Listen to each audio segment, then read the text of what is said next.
ẹfun àlàyé lẹ́kìtì àbí lẹ́kìtì ẹ ti gbọ́ kí wọ́n ẹ wá lọ sí ẹ̀yin tẹ́ bá fẹ́ ṣe ẹyin tó fi ń jólé ní orí struggle wa tó yàtọ̀ sí nǹkan míì o ẹ wọ́n ní kẹ́ ẹ lọ sí ẹfun àlàyé pẹ́ máa rí mbẹ̀ ẹ ṣeun dáàdì mi ẹ take care. àwọn bàbá yìí náà wọn ń ṣọ̀lẹ wọn fi wọn rẹ́ tó bá jẹ́ pé nǹkan ìkà míì náà fẹ́ fi ṣe wọn máa fi wọn rẹ́ kí wọn tó fún wọn.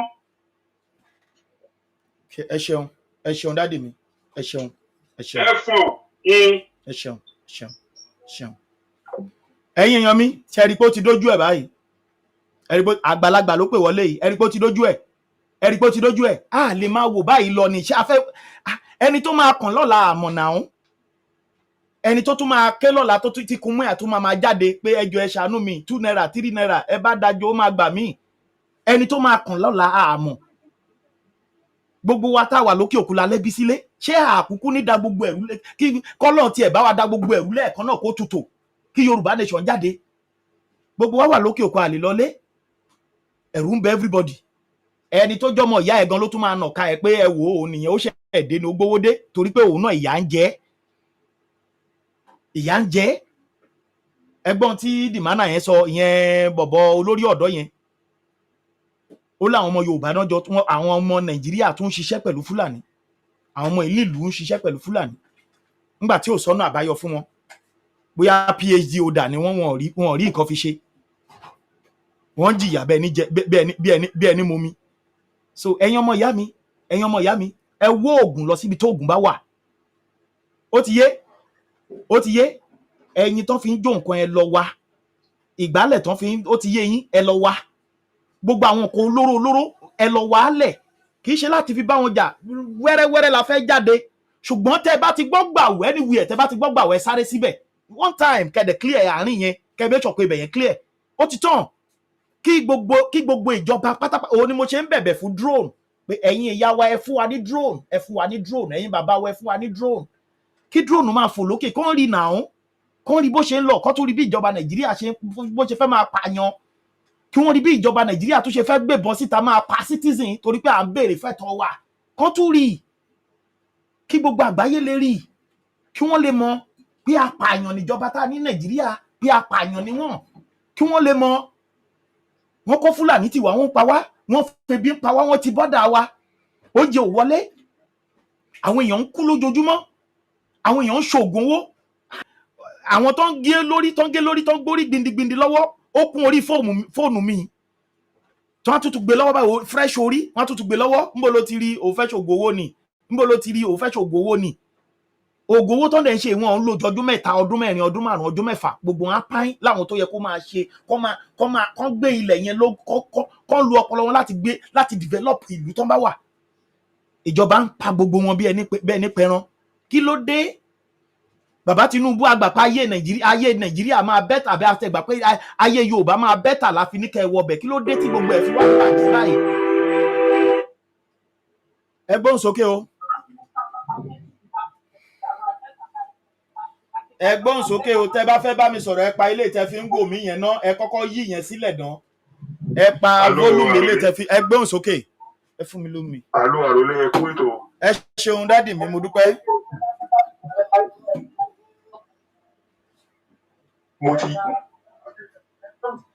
mo ti yí sílẹ̀.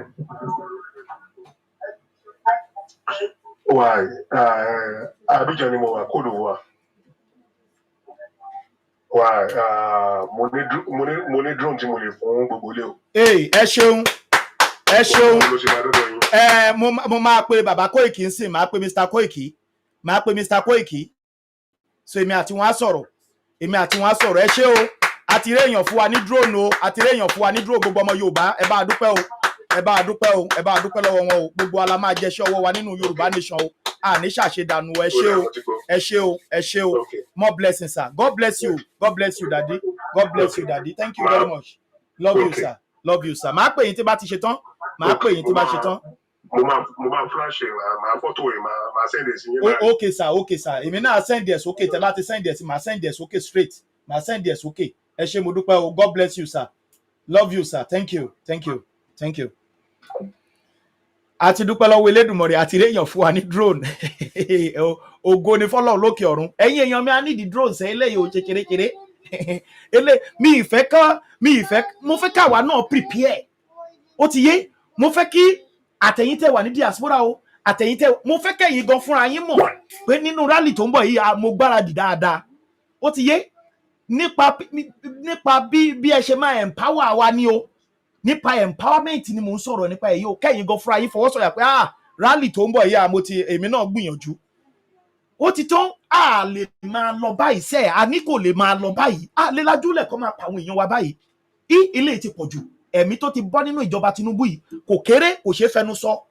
Ṣé kán wọnú oko lọ kọ́ lọ pààyàn síbẹ̀ ni? Ṣé kán wọnú abúlé kán jẹ gbogbo abúlé run ni? Kí ni ò ṣẹlẹ̀? Wọ́n tún lọ ilẹ̀ Ìgbò, wọ́n tún gbóbìnrin wọn sùn lọ́hùn, àwọn Fúlàní tún gbé igi sínú ojú ara wọn. Ẹ̀yin èèyàn mi, ṣé bá a ṣe fẹ́ máa rí iṣẹ́ yìí gan fúnra yín ò rí pé Nàìjíríà ti tán ni? Ṣé ẹ rí pé ó kọ̀ kù kí àdúrà pé kọ́kọ̀ rí nǹkan ṣàtì báyìí kó lulẹ̀ ni? Ṣùgbọ́n àwọn ídíọ̀tì. Ẹ ṣeun o, ẹ gbóhùn sókè o, gbogbo àgbáyé ló ń gbọ́ yín o mọ́mì. Ṣé mọ́mì ló wà ń bẹ̀? Ẹ gbóhùn sókè mọ́mì. Ẹ káàsán bàbá mi àlè ìwọ̀n bá tẹ́ntẹ́. Ẹ ṣeun mọ́mì mi, ẹ ṣeun mo dúpẹ́ o. Kájú ti wọlú wa wà pẹ̀lú bá wọn. Àmín Jésù Kristi, àmín. Olódùmarè á gba ilẹ̀ ìwà fún ẹ láti Olódùmarè. Àṣẹ o, àṣẹ o, àmín o. Ẹ kú ètò náà. Ẹ ṣeun mọ́mì mi, mo dúpẹ́ o. Mo ń wo abẹ́ comment, èèyàn kan ní kẹ má líkì síkírìtì gbogbo nǹkan tá a fẹ́ ṣe.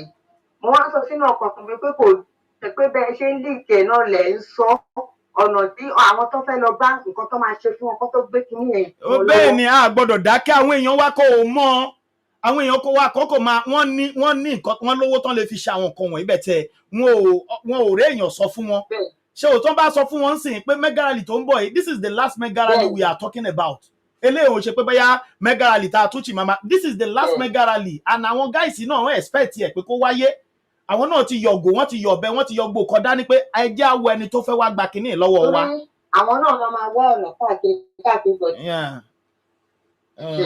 Bí ẹ ṣe fi sọ yẹn pé ẹni tó bá ti fẹ́ fún búra kó gbélé lọ́wọ́. Bẹ́ẹ̀ ni kán gbé búra, bẹ́ẹ̀ ni kán gbé búra tó kán gbé lọ́wọ́ ẹ̀ kí ló fẹ́ fi ṣe ìjàngbara.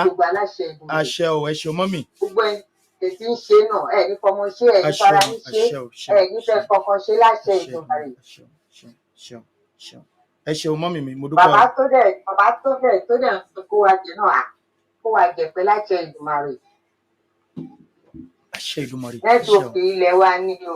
Ẹ ṣeun mo dúpẹ́ mọ́mì. Nẹ́tíwọ̀kì ilẹ̀ wa ní. Ẹ ṣeun o, ẹ ṣeun mo dúpẹ́ o, ẹ ṣeun mo dúpẹ́. Nẹ́tíwọ̀kì ilẹ̀ wa ní o, ẹ kú ètò ìjà ẹ máa bẹ́ tó bọ̀, ẹ máa bẹ́ tó bọ̀. Ẹ ṣeun. So ẹ̀yin èèyàn wa, gẹ́gẹ́ bí mo ṣe sọ, ẹ̀yin bàbá wa, mo tún sọ lẹ́ẹ̀kan sí, tẹ́ bá ní ọwọ́ tá a wà yìí, lọ́wọ́ tá a wà yìí, gbogbo ẹ̀yin alágbára wa, tó bá ti lẹ́ni tó dọ́dọ̀ yín tó lóun fẹ́ ṣoògùn tó béèrè àwọn nǹkan tó lágbára báyìí, ẹ bá wa máa béèrè lọ́wọ́ wọn pé kí wọ́n fẹ́ fi ṣe. Tó bá ti jẹ́ pé ìjàngbara tó kọ̀ wá pé ọmọ Yorùbá nation ni mí, ìjàngbara ni mo wá fún, ẹ gbé lẹ̀ pé tó bá jẹ́ pé o fi parọ́ ni kóògùn ó pa ẹ́ tó òun ṣe ìjàngbara tó yẹ pé nǹkan míì ló fẹ́ lò fún. Then tó bá ti wá jẹ́ pé ó búra yẹn, ẹ tó wá sọ pé tó bá ti lò ó tán tá ti wà nú Yorùbá nation wa tá ti jàjàngbara yẹn tán, o gbọ́dọ̀ tún lò fún nǹkan míì mọ́ yàtọ̀ sí pé bóyá ọmọ Yorùbá wọ́n tún fẹ́ jagun bì kan, wọ́n dẹ̀ ìjọ ẹ pé bóyá tún lọ àbò kọ dídì pé o tún fẹ́ lọ gba Yorùbá lẹ̀ ló máa tún ṣiṣẹ́ fún ẹ. Bí bẹ́ẹ̀ kó oògùn á pa ẹ níbi tó bá lọ òní dé. Anything tó bá fi ṣe yàtọ̀ sí nǹkan tó sọ yìí tó bá lọ òní dé, ẹ jọ̀ọ́ ẹ̀yin bàbá wa ẹ máa bá wa sọ bẹ́ẹ̀ sílẹ̀, nítorí pé n tá a gbé lọ́wọ́ a fẹ́ ṣe náà kó dàbí pé pàálẹ̀ kìíní wọ́n gbá wa létí àsá lọ, pàálẹ̀ kejì wọ́n gbá wa létí àsá lọ, ẹlẹ́ẹ̀kẹta wọ́n ní Yorùbá ní bí ojú yẹn ò bá ṣe kíní tí ò bá dà bàìbàì ló máa rí. So àwa dẹ̀ ti mọ àwọn tó ti ń gbá wa lójú yìí. Adéko wọ́n padé orí ọ̀kín, wọ́n pa Níkẹ́ àbí kí wọ́n pe lady yẹn sister wa yẹn Jùmọ̀kẹ́. Àwọn tọ́ọ̀gì dẹ̀ ń lérí fún wa pé àgbọ̀dọ̀ wo Èkó tó dẹ̀ pé ilẹ̀ bàbá wa ni, ó ti yé láwọn tí wọ́n ń lò. Ṣùgbọ́n in táwọn náà fi sọ pé àgbọ̀dọ̀ dúró, táwọn gan náà sọ fún ọ pé ó dáa bí kú ló loko bí tàkúté ni wọ́n máa bọ̀ wá bá wa ò bá ẹja, ṣùgbọ́n ilẹ̀ bàbá wa làwa wà yìí. so kó dẹ̀ dé ká dẹ̀ ọ̀ra fún ní nǹkan tó ń fẹ́. So ẹ̀yin èèyàn mi ẹ lọ ṣe òòka oríṣiríṣi ni kẹ́ ẹ lọ ṣe torí àwọn ọmọ aláìgbọràn tí wọ́n máa dẹ sí àárín wa nítorí pé nígbà míì bá a ṣe gbọ́ information yẹn àwọn kan lè dédé wá wọ́n á kọ́ dédé sọ ìjà sílẹ̀ wọ́n á máa jà wọ́n lè wá bẹ̀ sí gbé kíní bẹ́ẹ̀ iṣẹ́ rí wọn bẹ́ẹ̀ yẹn o Yorùbá nation wọ́n ti ń bára wọn jà wọ́n ti ń ṣe o so irú àwọn yẹn ẹ máa wò wọ́n dáadáa dóò náà mọ̀ pé gúrùpù wa adára wa mọ̀ àwa tá ti wà ní struggle àdá àwọn tó dẹ̀ máa tún wà pẹ̀lú wa náà à ń sọ ń sìn pé àbá ti jà jáde o tẹ bá dé rálì ẹ gbọ́dọ̀ bẹ anybody jà anybody bá ti jà ń bẹ àti a máa tàgì ní àṣọ olóṣèlú fúnra wa la máa fàyè lé ọwọ́ ọlọ́pàá tó bá wà ń bẹ tó bá lẹ́nibọ̀dì tó wá sí rálì wa tá a rí pé ó ń jà àwọn coordinator tó bá wà ń bẹ máa fún ara wa la máa kó yín lé ọwọ́ ọlọ́pàá torí pé àwa ò bá ti jà lọ gbogbo nǹkan tá à ń sọ pé ká rẹ́dì sílẹ̀ yìí à ń sọ sílẹ̀ torí àwọn tá a ní àwọn tọ́ọ̀gì gbogbo bẹ́yẹn àwọn ọlọ́pàá tó ń wọṣọ àtàwọn tí ò wọṣọ tá dédé débẹ̀ pàdé sọ pé wọ́n fẹ́ ṣùtà àbọ̀ wọ́n fẹ́ ṣe irú ìyẹn làwa ń ṣe gbogbo nǹkan wọ̀nyẹn fún láti lè fi defend ara wa náà ní o láti lè fi defend because àtúlẹ̀ lajú wálẹ̀ kán pa wá bí wọ́n ṣe pa wọ́n ní EndSARS àbí iṣẹ́ ẹ̀ ṣáàrí ni àbí ní EndSARS iṣẹ́ àwọn ọmọ tó wà ń bẹ̀ ṣé wọ́n kò bọ́n lọ́wọ́ ṣé wọ́n kàdà lọ́wọ́ ṣé wọ́n kẹ́dìtì lọ́wọ́ ṣe bí wọ́n kọrin tó ń jó ni nígbà tó dọwọ́ alẹ́ ńkọ́ kí ni wọ́n ṣe wọ́n paná àbí tó bá paná àwa ti ní drone lókè drone ń fò lókè orí wa so tó bá paná wọn ò pa drone á máa fò lókè lórí wa so wọ́n lọ bẹ̀ wọ́n pa àwọn ọmọ yẹn àìmọye èèyàn ni wọ́n waste tó lọ dà wọ́n sí ọ̀sà tó kó wọn lọ dèní eléyìí ẹ̀yà ẹlòmíì ò rọ́mọ ẹ̀ wọ́n gbé lọ so gbogbo wọn yẹn náà láti rí gẹ́gẹ́ bí experience tá a rí pé ó wà lọ́wọ́ àwọn olórí tá a fẹ́ gbà nǹkan lọ́wọ́ ẹ̀ yìí so a ti mọrú àwọn èèyàn tá a nílẹ̀ ó làwa náà ṣe ń sọ pé ẹ jẹ́ á dira nílé ká ní àwọn nǹkan àmúṣagbára lọ́wọ́ ká dẹ̀ tọ́jú ẹ̀ sílé tó bá dẹ̀ ti ṣẹlẹ̀ bẹ́ẹ̀ yẹn ká dẹ̀ lọ bí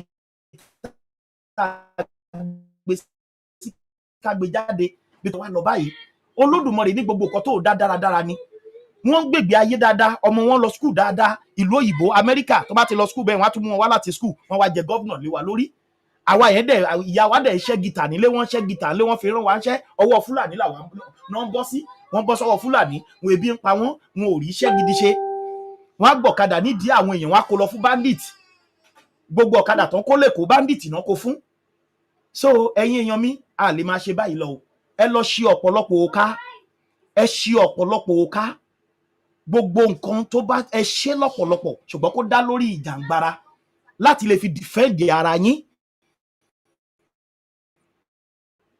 ẹni bá lò ó fún nǹkan míì fún bí olè ìkọ̀kọ̀ ògùn apá o Olódùmarè á bínú sírú ẹni bẹ́ẹ̀ o ṣùgbọ́n nínú ìjàngbara ìtorí àwọn tá a fẹ́ ṣe rálì lọ́dọ̀ wọn lè fẹ́ yọwọ́ bí wọ́n ṣe yọ ní EndSARS káwa náà lè tètè defend ara wa ó ti yé so ẹ dira dáadáa ò sí tó burú ń bẹ̀ gbogbo nǹkan tá à ń sọ yìí ni wọ́n ń lò pásítọ̀ ń lò ìmáàmù ń lò gbogbo nǹkan tá à ń sọ̀rọ̀ yìí so wọ́n gbogbo ẹ̀ náà ń lò abẹ́ẹ̀ rí tó yẹ pé eléyìí tó tún lò gan tó burú jẹ́ eléyìí tá a lè kó tá à ń sọ lọ́wọ́ yìí ẹ̀dẹ́ ọ̀dọ̀ pásítọ̀ mi orí èèyàn lórí mọ́ tabanákù ẹ̀ tólódùmarè ò nífẹ̀ẹ́ sí tí ò nífẹ̀ẹ́ sí so eléyìí tá à ń sọ̀rọ̀ ẹ̀ ń ṣe kíkẹ́ fi defend ara yín ewé méjì péré ó tó gbèjà èèyàn ewé méjì péré kọ́kọ́ papọ̀ ẹjọ́ so mo bẹ̀ yín ẹ̀yin ọmọ Yorùbá ẹjá dira o ẹjá dira ẹ má jà fira wa tàfàlà ẹ má jà fira wa ẹjá sọ ní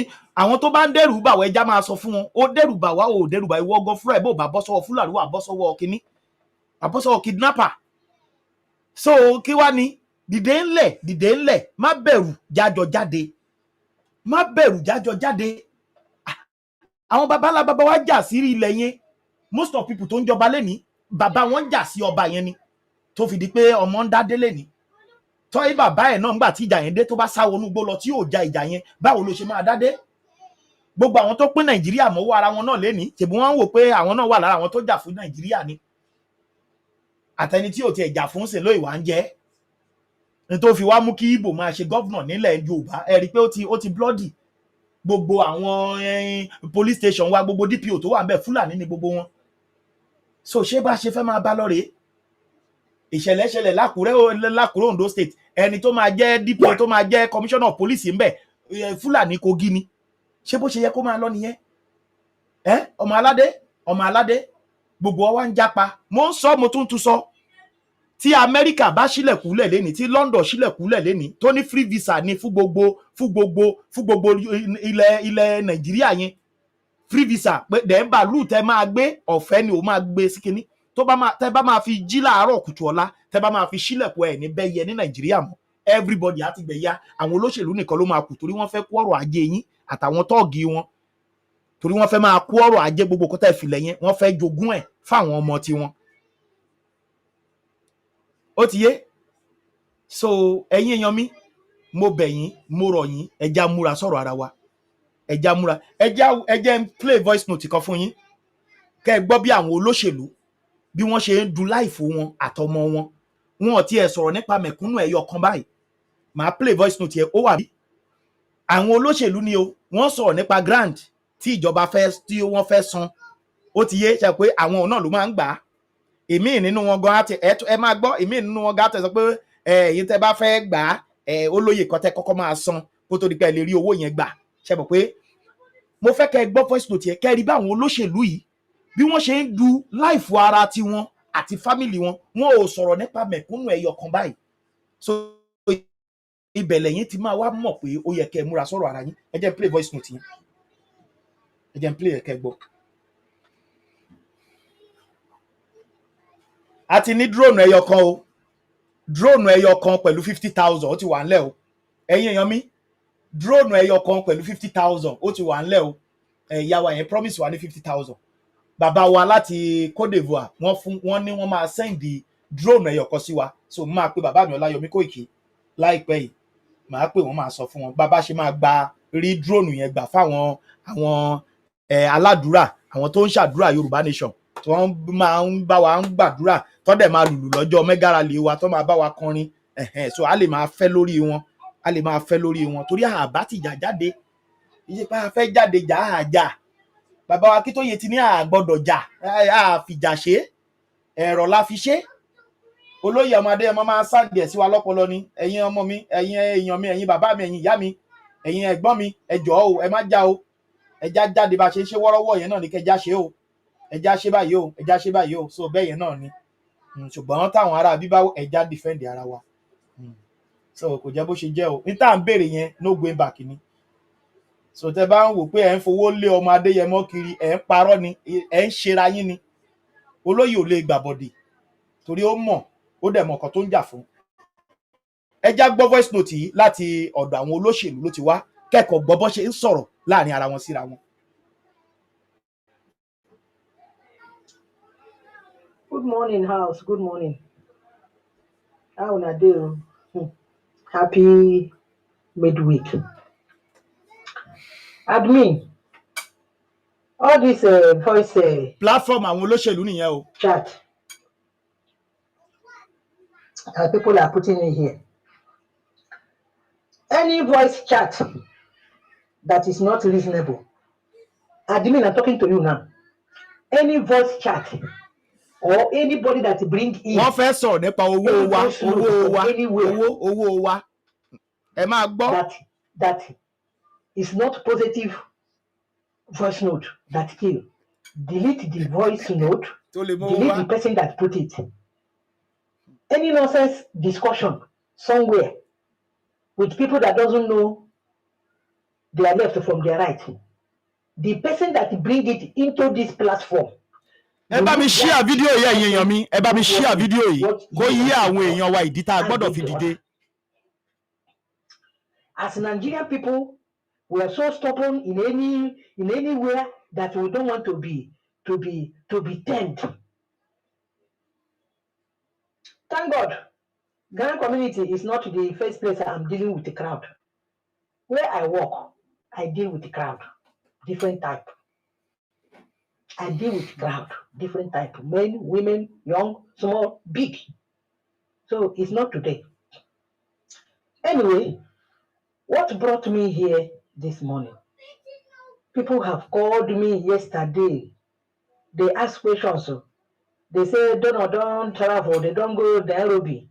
Some say they don't go here. They don't go there. And they're not coming back. They say they have gone to do disbursement there. and I said 17th. That another person can say na 28th. The thing that they talk with lies. When I give voice note concerning date, I never mention any date. I said I know the date, but I will not say it. wọ́n The fẹ́ date pín has owó been fixed wọ́n fẹ́ ṣíà for the owó first time. ẹ That's máa what I gbọ́ said. farabalẹ̀. But people are quoting me everywhere that I say 17. Anyway, even if I say 17, what is wrong in it? What is wrong? People are calling me since yesterday.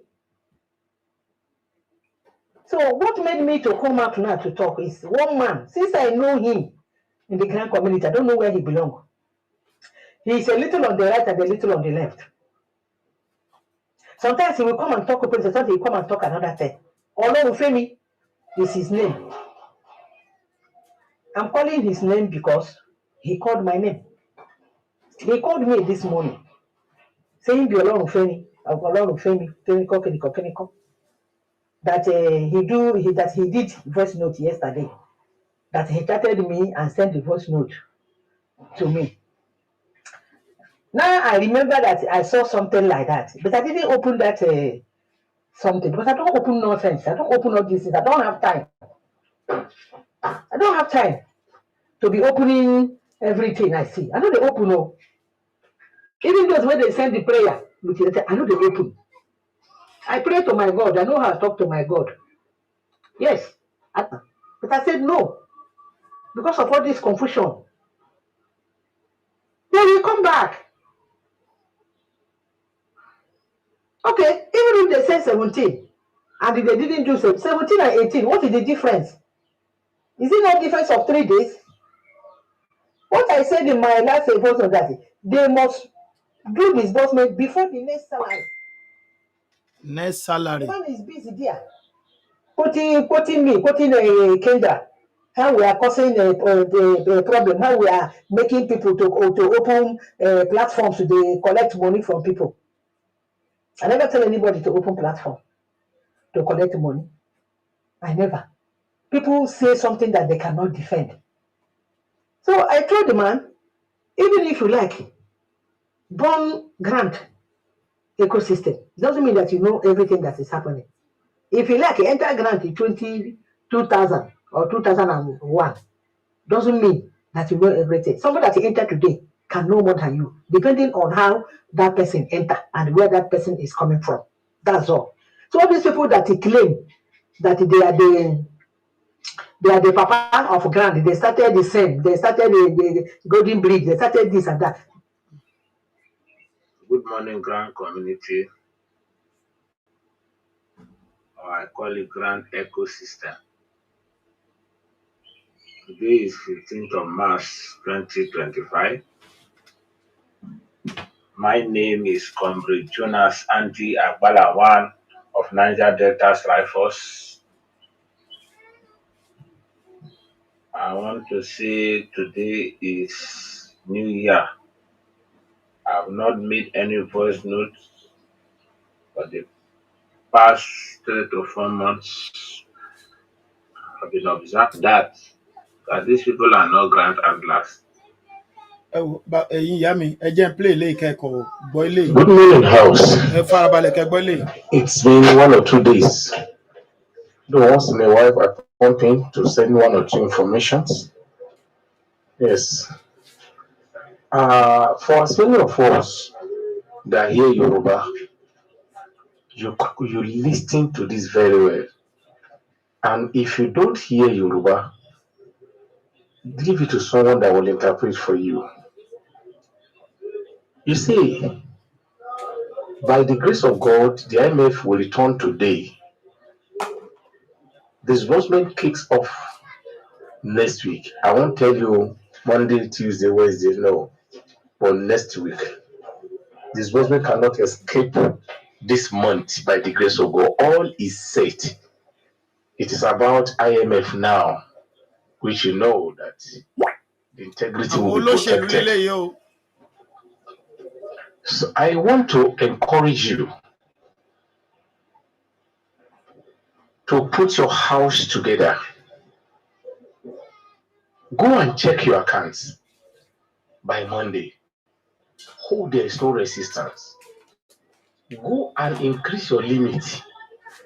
The limit, if your limit is very low, because every policy will be put in place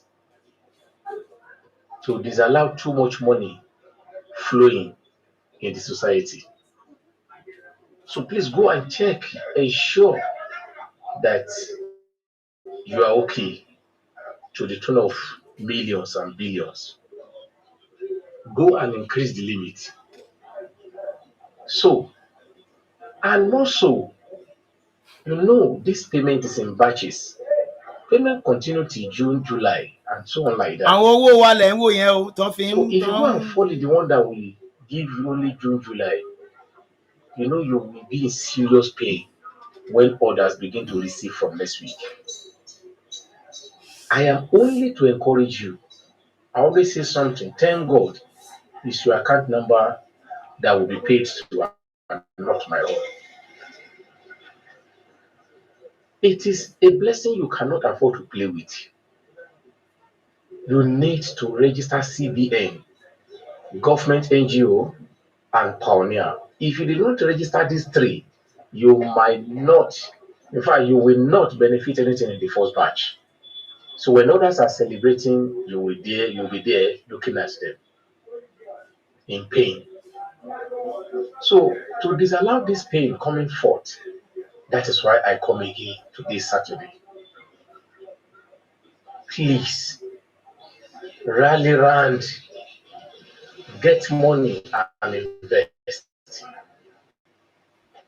Yes, the tendency is there that you will say you have spent so much, it's a lie, every week.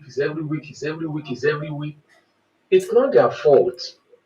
And by the grace of God, with what is on board now, the issue of every week has come to an end. Ẹ̀yin èèyàn mẹ́jọ ẹ má bínú, mi ò lè dúró fún voice note láti play tán nítorí àkókò mi, mo tún ní nǹkan kan láti ṣe. Ẹ jọ̀ọ́.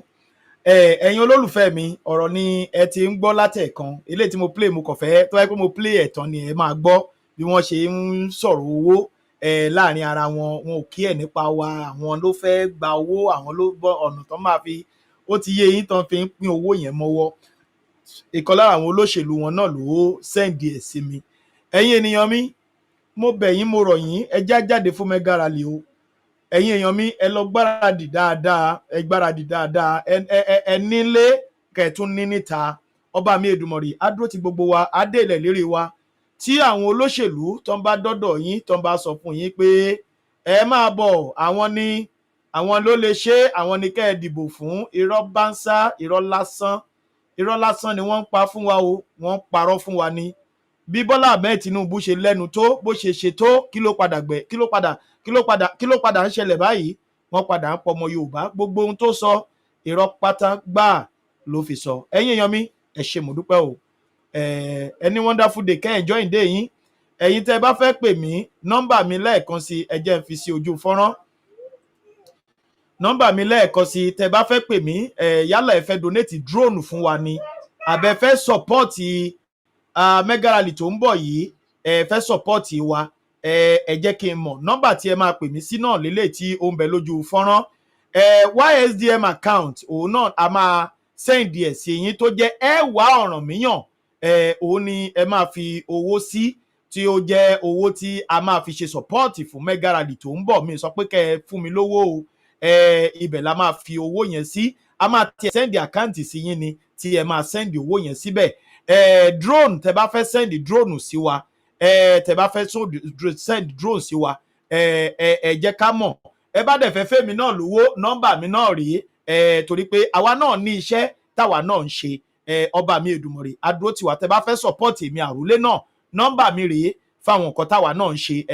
Kémi náà sọ kí n sọ tọ̀dọ̀ tiwa, torí àwa náà need empowerment, torí aláwọn èèyàn náà tí a jọ ń ṣiṣẹ́ yìí pọ̀. Kí ọba mi Èdùmàrè kó jẹ́ kí gbogbo owó jẹ́ ṣe ọwọ́ wa, kó má jẹ́ àṣe àṣedànù lélé ayé. Ẹ̀yin èèyàn mi, nọ́mbà mi rèé lójú fọ́nrán. Tẹ́ bá fẹ́ pè mí, ẹ pè mí wọlé. But kì í ṣe fún direct call, fún normal WhatsApp call only ni. Ibẹ̀ lẹ ti lè bá mi sọ̀rọ̀. ọba mi Èdùmàrè á dúró ti gbogbo wa adé ilẹ̀ lérí wa láṣẹ Elédùmarè ẹ ṣé mo dúpẹ́ o kẹ́ ní wonderful day. ó ṣe kìíní ó ṣe kejì ó ṣe kẹta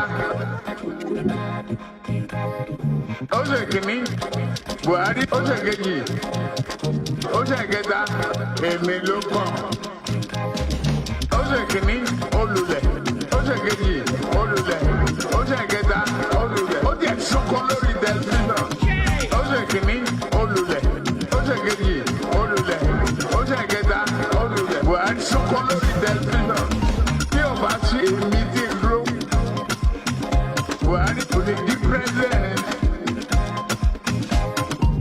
ẹgbẹ́ kìíní wá èmi ló kàn. ẹgbẹ́ kìíní wá èmi ló kàn. ó ṣe kìíní ó ṣe kejì ó ṣe kẹta ó ṣe kìíní Buhari ó ṣe kejì ó ṣe kẹta èmi ló kàn. ó ṣe kìíní olùlẹ̀ ó ṣe kejì olùlẹ̀ ó ṣe kẹta olùlẹ̀ ó jẹ́ sọ́kọ́ lórí tẹlifíṣàn ó ṣe kìíní olùlẹ̀ ó ṣe kejì olùlẹ̀ ó ṣe kẹta olùlẹ̀ Buhari sọ́kọ́ lórí tẹlifíṣàn tí o bá ṣe èmi tí ń dúró Buhari kò ní di president ẹgbẹ́ kìíní wá èmi ló kàn. ẹgbẹ́ kìíní wá èmi ló kàn.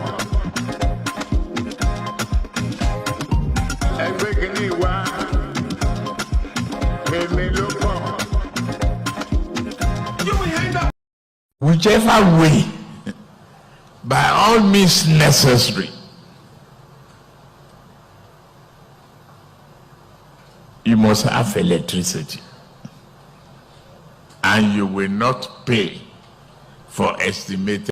Whichever way, by all means necessary, you must have electricity, and you will not pay for estimated bill anymore.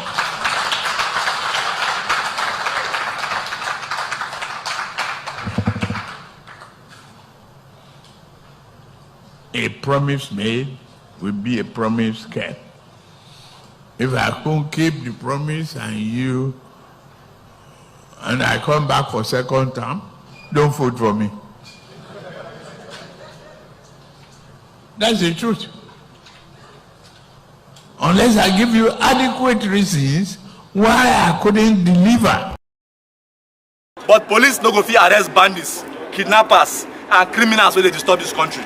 In fact, the biggest kidnappers and bandits for this country, they're the National Assembly, they're the judiciary, the ones where they turn justice upside down, the one where they talk lie when they're supposed to talk true. Now them be bandits and kidnappers for this country because they don't kidnap our commonwealth, they don't kidnap our economy, they don't kidnap oil and gas. They want to make Nigerians be slaves so that when 2027 come, they go buy our votes with 10,000 naira. But that time no go reach before Nigerians go rise up. Yes, sir. Anywhere Nigerians dey na dey fear.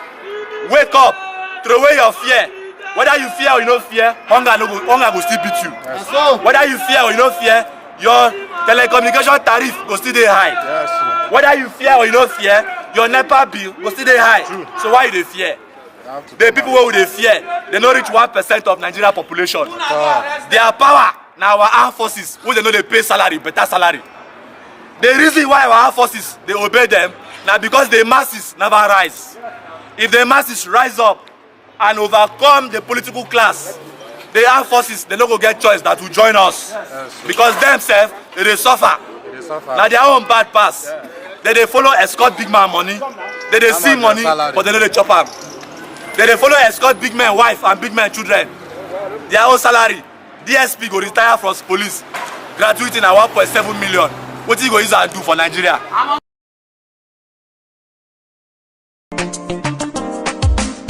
Politician Politicians promise anything, make you not believe in them. Politicians promise you, make you not believe in them. Politicians promise anything, make you not believe in them. Politicians promise you, make you not believe in them. Inside their mouth, truth to know day. Inside their eyes, corruption day. Inside their heart, wickedness day. Once they get into power, now when to time for gain, now in their brain, then we type one man with change. In the name of change, why? Change, change, change. They combine those with change. Politicians promise anything, make you not believe in them. Politicians promise you, make you not believe in them. If they say make you vote for them, make you look well, well. If they say make you vote for them, make you shine your eyes, oh. They promise us water, we don't see. Up to today, we don't see. We not they get water. Yes, yes. They promise us light, we don't see. Up to today, we don't see. We not they see the light. At all. They promise us road, we don't see. Up to today, we don't see. Jaga road we they see. Yes, yes. So promise then they make. When election done they come to deceive the people. Then will they promise this and that? Then they lie on them, they lie, yo, go, go, go. Then they lie, yo. Then they lie for federal. Then they lie, yo. Then they lie on them, they lie for state level. Then they lie, yo. Then they lie for Africa. Then they lie, yo. Because they get police when they guide them. They lie police go they support them. Why be so? Because they get lawyer when then they give bribe. Why be so? They go they lie lawyer go they support them. Why be so? Our education system don't dabaru for Niger. That make all our youth them come they do yahoo. Yahoo, yahoo. Politicians set all of them na yahoo. Yahoo, yahoo. Our government system safe na yahoo. They promise employment, we don't see. Like a can't be employment, so they promise us work, we don't see. Now Okada be the work. Insecurity, now in day our land, our hospital unko, they not get facilities. Yes, yes. Our naira unko, you don't fall Yakata. Yes, yes. Inflation everywhere, no solution. Yeah, politician promise you something, no believe in them. During campaign time, then go carry everybody along. When them win for their family, then go leave you behind. When them win for their body, then go put you backyard. Then they lie on them, they lie, yo, oh, oh, oh. Then they lie for federal. Then they lie on them, they lie for state level. Nigeria get the government where they misbehave. We get the government where no. Whichever way, by all means necessary, you must have electricity.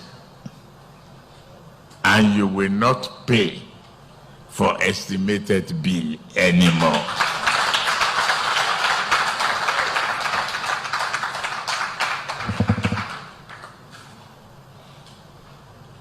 A promise made will be a promise kept. You travel by road, you are kidnapped. You go by train, you are kidnapped. Last week, the airports were attacked by bandits. You sit at home, you are kidnapped. You send your children to school, they are kidnapped. Mr. Speaker, a few weeks ago, somebody was kidnapped in a go and build your home, for we are going home. Nigeria cannot walk again. Build your home is your home.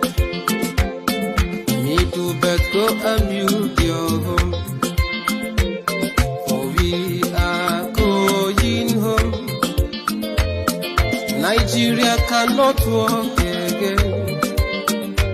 Build your home is your home. I can also build your home. Don't allow your enemies to divide you. For we are going home. Build your home is your home. Why must we perish in one Nigeria? Why must we die in what is not working? The white migrated for us. The country we don't know how she came about. We can also divide the peace. A call for referendum is not a call for war, but for in case you need war, we can also give it time to. We can also live as good neighbor. Share one thing in common. Let's help one another and make Africa to be great. The center cannot hold again. So let everybody go and view this home. Hold your leaders accountable. Build your home, make I build my home. We are going home to the land of rising sun. Your peace and justice shall reign. The land of victory. We are going home to the land of rising sun. Your peace and justice shall reign. The land of victory.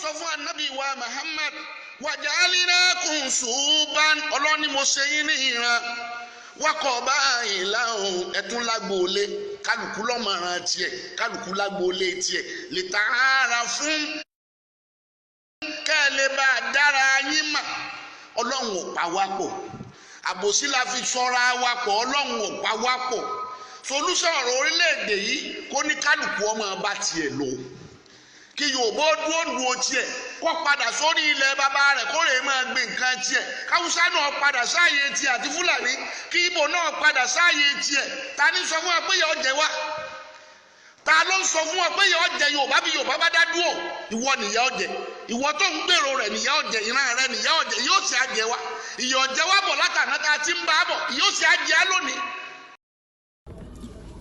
Yorùbá nation ló lè ṣe.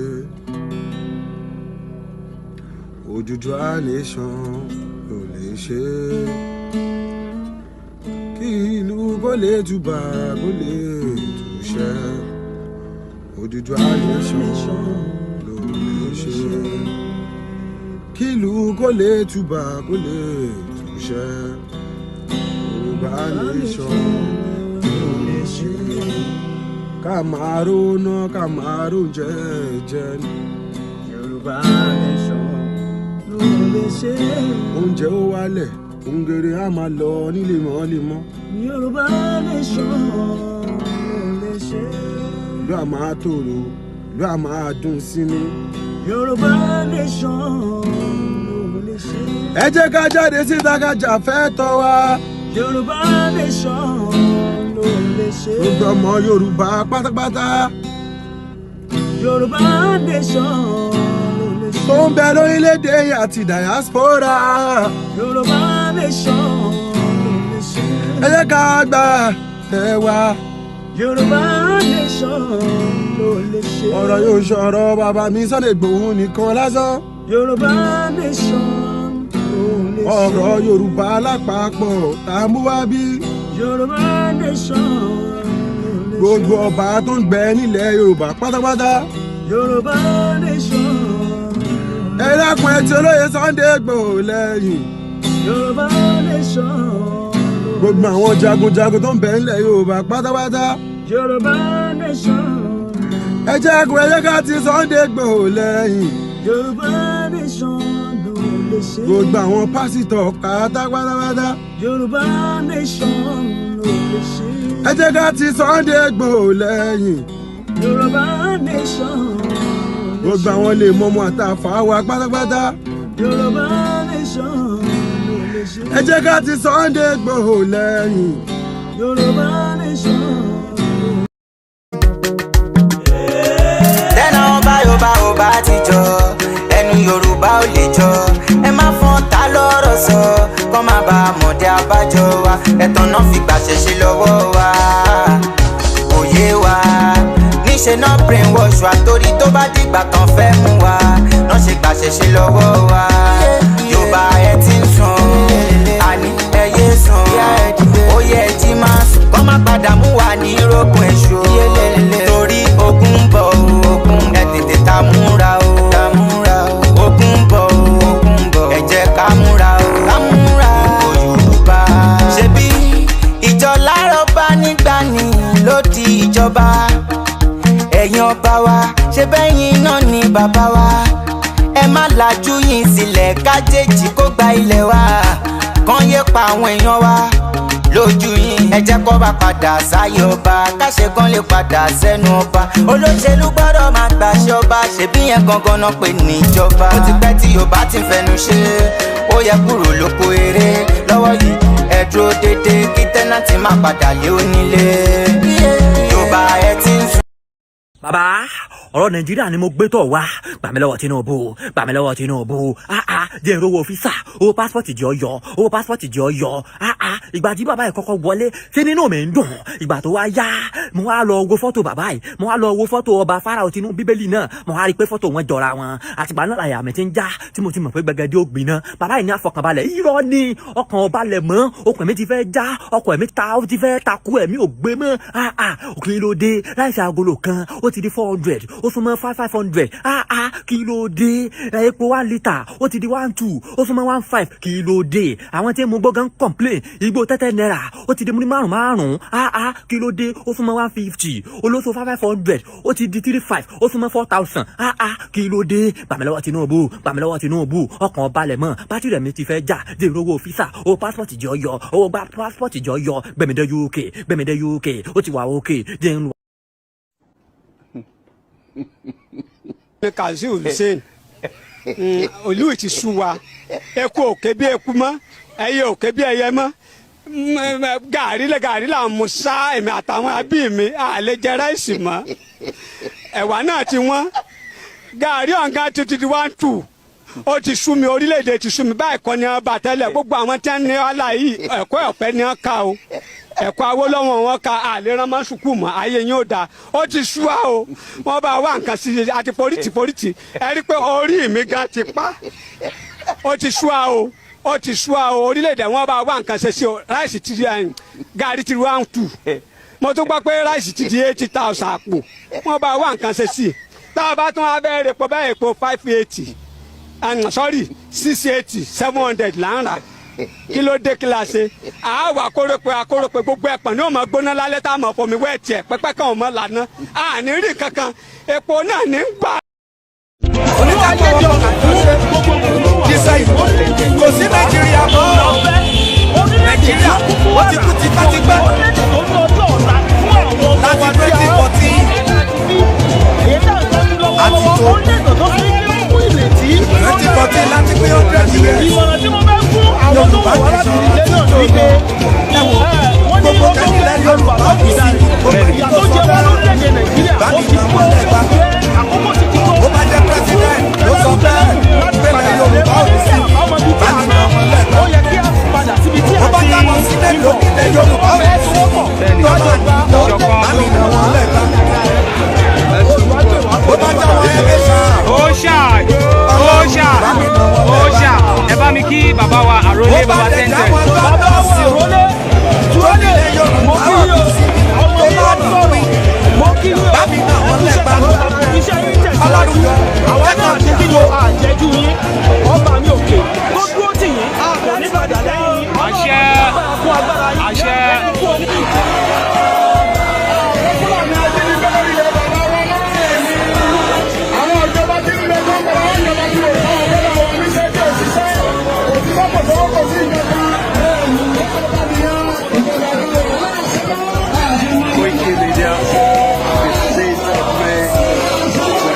Yorùbá nation no going back. Bí wọ́n fẹ́ bí wọ́n kọ̀ àwa la máa borí wọn. owó bàbá dámì Ìgbòho ṣá.